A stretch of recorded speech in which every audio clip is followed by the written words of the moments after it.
I was in this workshop today where the facilitator was talking about being explicit with instructions. And this was a workshop full of new teachers in our district. So some of the teachers had some questions about what if students didn't follow the instructions when you were doing them explicitly and just stayed there and did nothing. And the facilitator said, that's a classroom management issue. You got to hold them to high expectations and make sure they're doing that work when you ask them to. And I know we say that a lot, but what does that mean to hold to high expectations?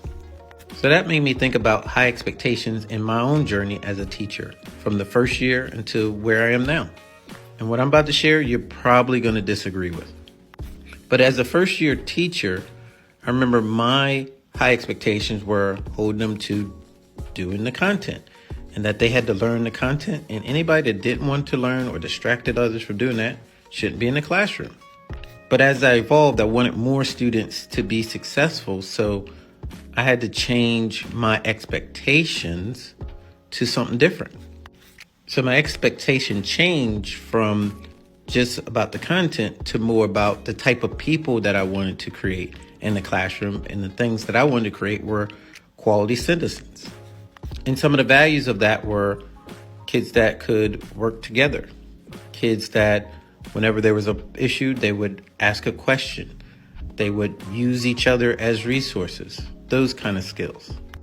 And so when they weren't doing the content, I could really manage the class through the expectations that I had for them and the type of people that I wanted to create in the classroom. And that drove them back to the content.